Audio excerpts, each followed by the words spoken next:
guys, it's Cayley. I wanted to come on and give you an update about my situation and then also do a little bit of Q&A and answer some of your most frequently asked questions. If you're new here, hi, my name is Cayley. I'm an online reseller. I find used clothing at thrift stores and I flip them online for a profit. My channel is about teaching other people to resell and make money online. All the links that I mentioned in the video are down below in the description. You can click on the link tree down below and it will pop up my eBay and Poshmark closet if you're interested in viewing. Drop a comment down below if you have any questions or you just want to say hi. You can also send me a message over on Instagram. If you like this reseller content, don't forget to subscribe and hit the notification bell. That way you get notified when I make new videos. Let's jump into today's video. So to start, if you watched my most recent video about my basically just business and life update about where I was at, I was intending on making an employee full-time, an employee that I currently had, to take over some of my daily responsibilities on eBay and Poshmark, like sending out offers, ending and sell similar to keep my items refreshed, etc. A bunch of different basically VA things that she could do from home that would benefit her as a mom to be able to stay home with her kid, and then also help me by taking over some of those tasks to free up some of my time. I also, in the same week, hired a photographer and was intending on them coming over and doing training and basically getting a first training session out of the way, and also get them started on doing things on their own and actually start photographing items. So one of those things happened. I was supposed to meet my current employee to propose to her full time, and it just didn't end up working out. It didn't work out meeting her. I still intend on having that conversation with her. Life happened. One of my dogs has been having seizures, and he had another one a couple days ago, and basically, long story short, I can't get him in anywhere very quickly because they're all booked, and even the emergency vet ones, the first one's like an hour away from me at least, and you basically have to go and sit in the parking lot and hope that you get in that day. And then the regular vet that he goes to couldn't get him in for a week, and then basically I called to see if they had any immediate emergency openings because it had been a couple days since he had his seizure, and I basically need to get him in for blood work so that they can test things and maybe get him onto medication. And the lady at the desk was really nice, and long story short, they were able to squeeze me in somewhere, but that pushed back my appointment with my current employee. So I'm hoping to meet her later on in the week, and I'll let you know how that goes. I did end up hiring a photographer. She came in and filled out the necessary paperwork, and I trained her. So I went over things with her. I understand that people are different learners. Some people are auditory learners, some people are visual, some people need to do, they're kinesthetic learners and they need to do things by hand. And then most oftentimes it's best to just get all of the senses in, that way they really retain the information. So I really focused on all three of those and developing her really quickly, and it went really, really well. She actually started last night photographing items for me. She was here for about 3.5 hours. About half of that was training and a really slow pace going over everything in detail with her. And then she did things with my supervision. And then she actually started doing everything on her own, and she caught on really quickly. So I'm really happy with that. She's supposed to message me today to set up a time to come next week and knock out some more items. So I'm really happy with how that went out. And again, I'll have to update you guys on how that's going. If you didn't watch that previous video, I do want to say that the reason I have to hire help is because I am trying to make a full-time reselling income with part-time hours, because my schedule is very limited and I only have so much that I can put into reselling because I have other things going on. So with that in mind, the gap basically where I can't fill in full-time hours is going to be done by employees. And right now I'm pretty happy with it mainly just being me, the amount of income that I've been able to make from reselling. And now I'm going to pour that into people and into my community and hopefully make their lives better as well, while also benefiting my business. Again, end goal in mind is to eventually hire a manager to manage those employees and take over some of the tasks that I'm currently doing that I'm not quite ready to give out to employees yet. Right now, I'm the only one comfortable with doing shipping, sourcing, answering customer service emails, and managing my inventory here. I do have somebody in mind to take over this management position. I've had them in mind for a little over a year. They actually used to work for me when I did work a 9-to-5 job, or as I mentioned in my last video, more like a 4 a.m. to like a 9 p.m. kind of job, basically a corporate job. They have worked for me in the past underneath me in a leadership position. So I have them in mind knowing that as long as they would want to, that would be the person I would hire when I'm financially ready. I've also talked to this person already to kind of give them my thoughts and make sure that they were interested, and they are, and I'm hoping that sometime here over the next 6 months, we'll see how it goes and we'll make sure that I can retain my employees. But eventually that's what I would like to do, and I'm going to get in contact with them soon, kind of give them a heads up as to where I'm at and make sure they're still interested. If they're not interested, it's really no skin off my back. I'm aware that that might be a possibility. I do have a couple other people in mind, and I could also post on a job site for somebody with managerial experience. So that's kind of an update on where I'm at. So everything went good with the photographer. I'm hoping to hear from her today. She seemed really excited and happy with the job last night, and her and I got along really well. It would be a great extra income for her, and I got to know her a little bit more personally. So I'm hoping next week things will go well and we'll make it a consistent thing, and I'll update you guys on that. And then my part-time employee will hopefully become my full-time employee, and I won't know until the end of this week. Okay, all of that out of the way, we'll jump into Q&A, but I did want to update you guys. You guys were so awesome, so kind, so encouraging in the comments of that video, and I really appreciate all you guys' support. I'm really enjoying getting to know you guys individually. Sometimes it's hard with getting comments on YouTube. First of all, I can't see you face to face, and that really sucks. But I'm starting to see the same names pop up, and I'm getting to know you guys a little bit more individually. And I really appreciate you guys' support. And again, you guys are so encouraging, and it gives me hope to keep pushing forward with my plan. So I'll update you guys on that journey as we go. Jumping into Q&A, which is probably what some of you guys popped on here for, not to hear me ramble. Let's dive in. So all of these questions were asked by my viewers over on YouTube or on Instagram. And I have directly answered these questions, but I'm coming on to share them with the rest of you because chances are if one person's asking them, multiple people are wondering the same thing. So coming on to share these with you and to share my answers and maybe some things that you haven't thought about. I know some of these questions I've never thought about before, and they've been really helpful to me. So the first question is, hi, as a full-time reseller, are you able to pay rent, bills, and stuff like that? So as I just mentioned, reselling is not the only thing that I do.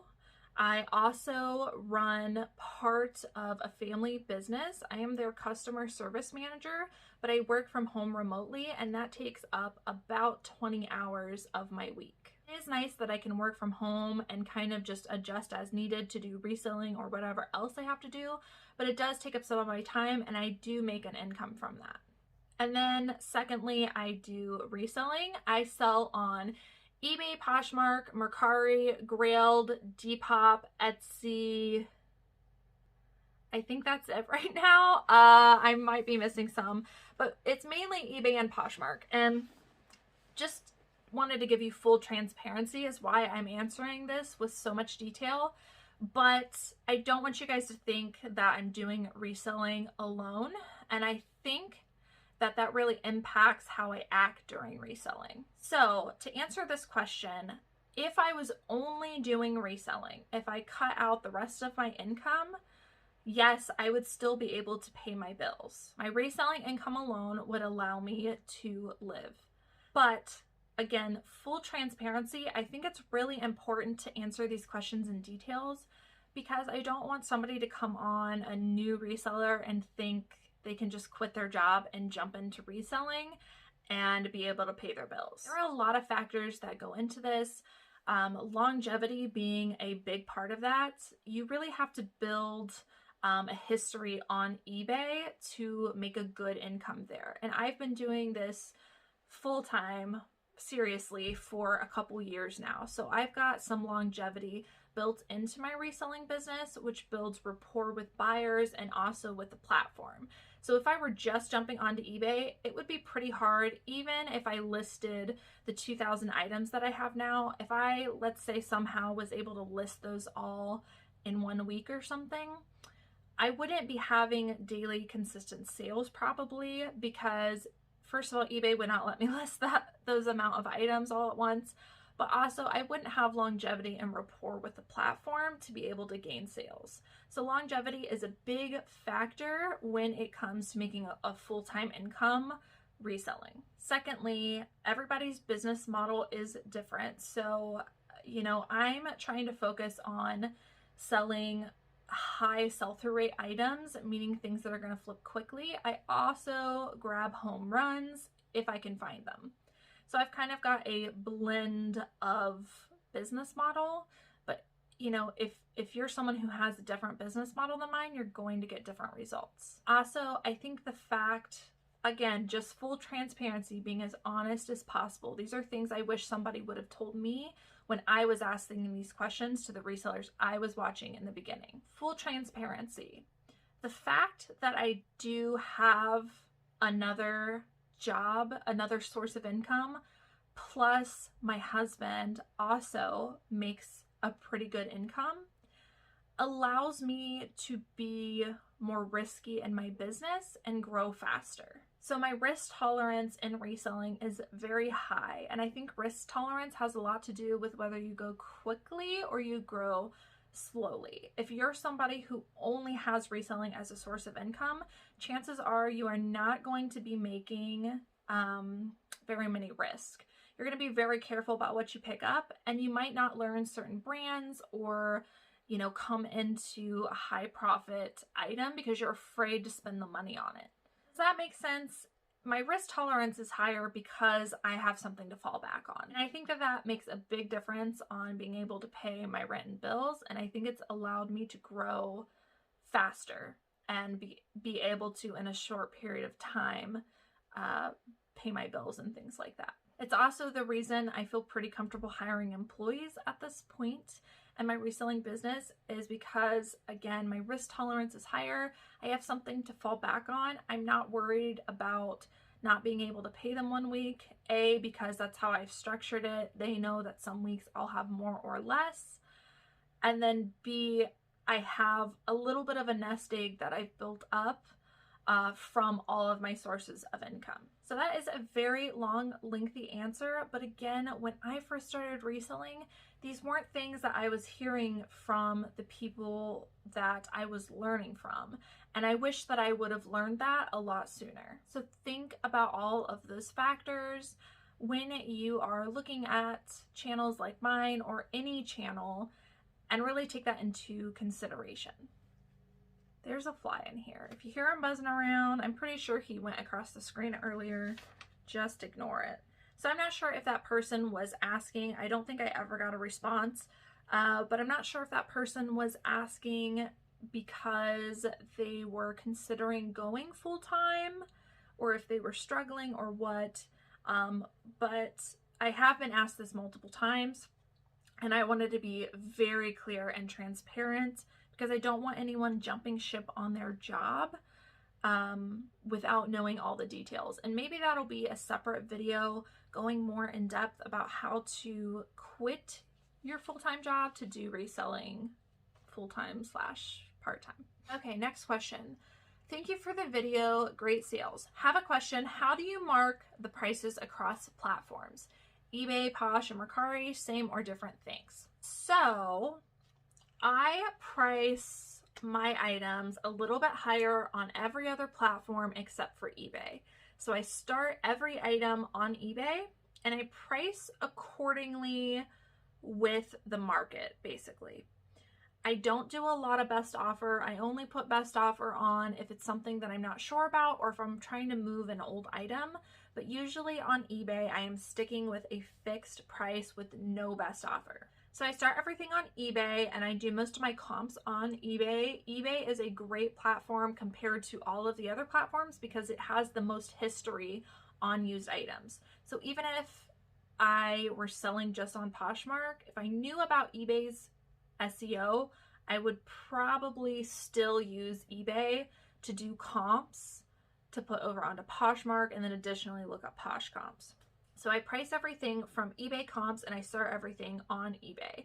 When I move on to other platforms and cross-post those items, by the way, using List Perfectly, if you have not used List Perfectly yet, you need to get on there. I just became part of their affiliate program that they just launched and I have been working with them for a while. I love List Perfectly.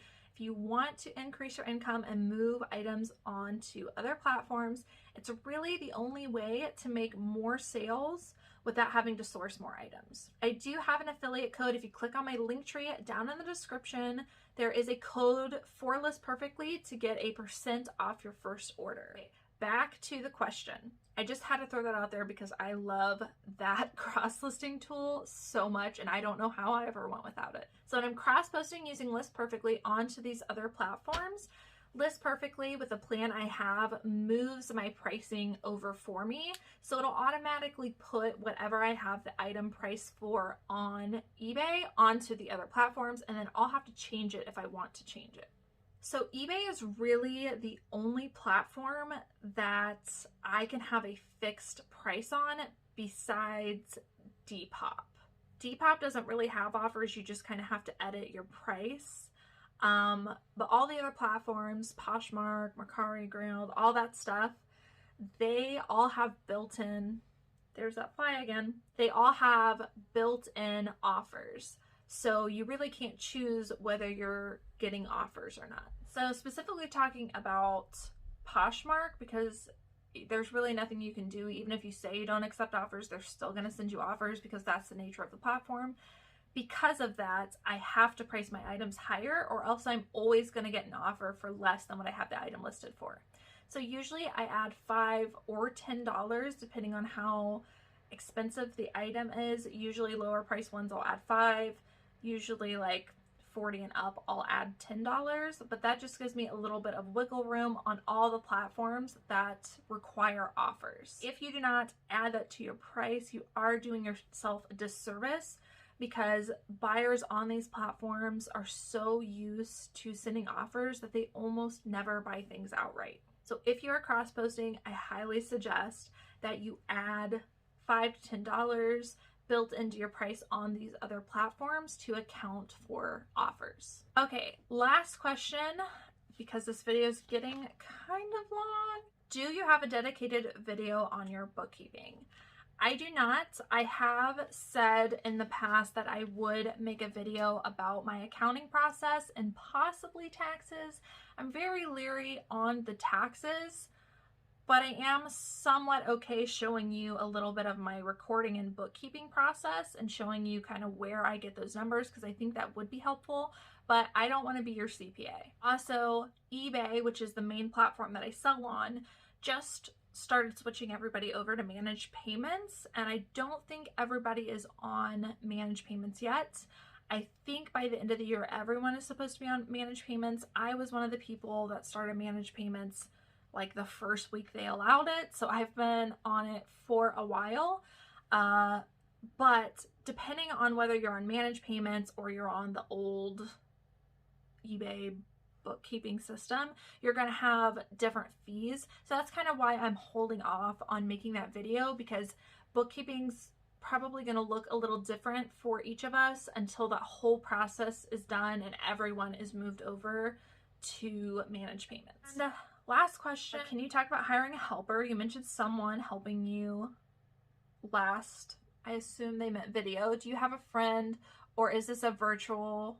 What do you think about bots? Thank you. Bots. So obviously I am starting to talk about my helper and hiring process.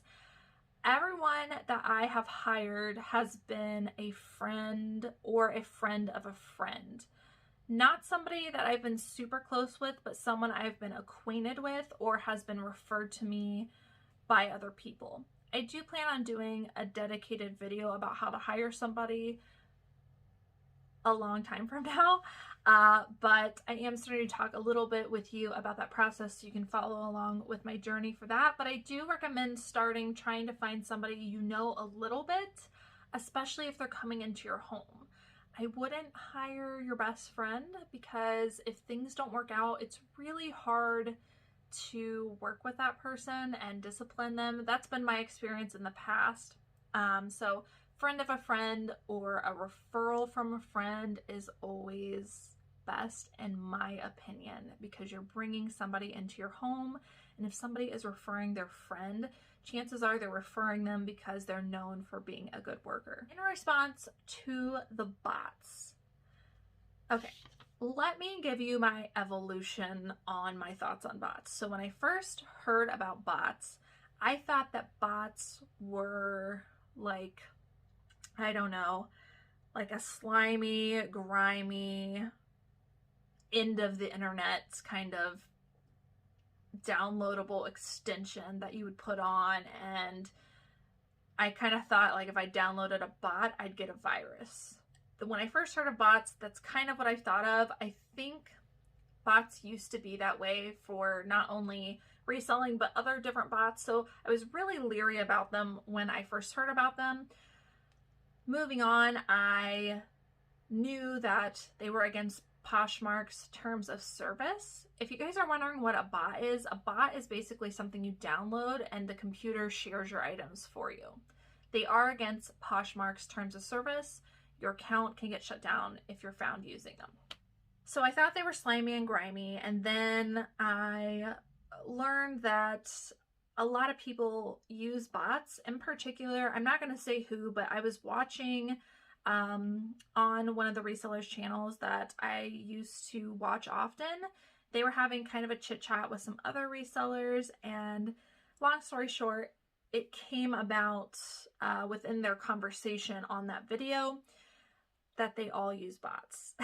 And it was something that you could tell that they were keeping it hidden, but then like when they found out everyone was using them, they were like, oh thank God, like everybody's using them. So then they were more open about it and told everyone that was watching their video that they did use it. And I believe this was like a live, so people were asking questions about it in the comments, and they really promoted bots to people in the chat. And someone in the chat said basically that they're paying so much for a virtual assistant service to share, and the people on the video said basically that they felt bad for them because they should never be paying that much when they can just use a bot. And basically their way of thinking was that sharing takes a lot of time, and it's something that anybody could do really. And why not use a bot if you're making Poshmark all this money? Because Poshmark's not going to care, because you're making so many sales that you're making Poshmark money, even though it's against their terms of service. So after watching that video with those resellers that I looked up to, I stopped watching them for a while, and I was really, I don't know, I guess irritated that they promoted it to everyone on the chat. And I was just really upset with them. So I don't want to get into drama with that, YouTube drama, Poshmark drama, but I'm just letting you know my evolution on thoughts on bots. So after hearing that, I was really, I guess, upset with them and looked down on them for using it and for promoting it to other people. But my opinion on bots also changed a little bit because I no longer thought that they were basically going to give a virus, and that in fact it was something that a lot of people use as a tool to save time in their Poshmark business. After a couple weeks of that, and after all that Poshmark drama blew over, I mean, there was a lot of drama regarding bots, which is why when someone asked this question, I was like, oh no. So coming full circle, after sitting on it and seeing everybody's different perspectives, I feel like we all take risks in our business that could cause our account to be shut down. So for instance, on Poshmark, if you use stock photos, that's actually against Poshmark's terms of service and you are risking your account getting shut down. If you use bots, you're risking your account getting shut down. If you try to argue with a customer, you're risking your account getting shut down. If you try to take a transaction off of Poshmark, you're risking your account getting shut down. I feel like we've all done something that was against Poshmark's terms of service that risks our account getting shut down, and whether it caused you problems or didn't, I feel like everybody does take risks. Do I support bots? I personally do not.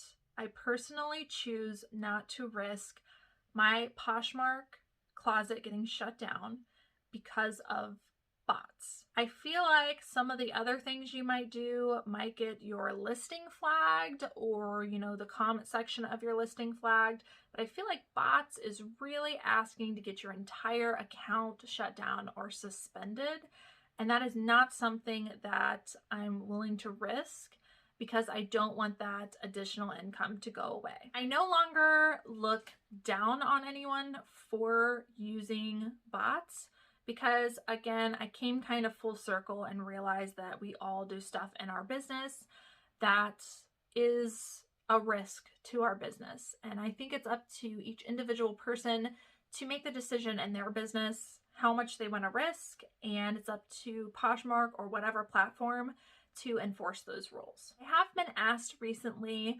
about Reseller Assistant, which is the VA sharing service that I use. So I actually pay a service to share. It's not a bot, at least on their website. They claim to be real people sharing. Someone asked me, how do I know that Reseller Assistant is not using bots? Because in the past, other sharing services have falsely claimed to be real people and then later on found out that they were using bots. My answer is, I don't know. But it appears that they are real people. They say directly on their website that they are real people sharing. I have emailed back and forth with their customer service and with VAs, and they do appear to be real people, and they communicate in that way. Their sharing schedule is that what would seem of a real person. Bots continuously share your closet and really never stop, is my understanding. My VAs know to skip the not for sale items. They know to skip the sold items. So the way that they're doing it does make me think that they're real people. I also find assurance that they state it on their website that they are real people and not bots. So if Poshmark were to ever come for me, that is a backup that I would use in that instance. So I hope that answers your question.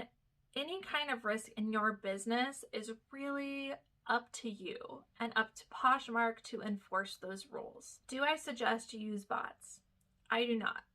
I would rather pay a service that is backed up and appears to be a real person and spend that extra money per week with knowing and having the assurance that my account's not going to get shut down versus saving money by using a bot and risking my account getting shut down.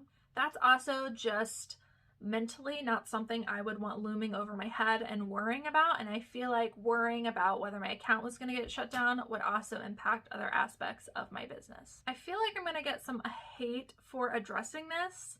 And again, I don't want to open up a can of worms or bring back the drama that happened when all that was going on. But I was asked this question a couple times in different ways, and I wanted to respond to that and let you guys know my thoughts. All right, guys, so that is the end of today's Q&A and business update. I hope that you guys enjoyed watching. I'll continue updating you on the employee process. Technically, they're not employees. Technically, they are independent contractors, and just keep updating you on how that is all going. As always, thank you guys so much for watching, and I will see you in the next video.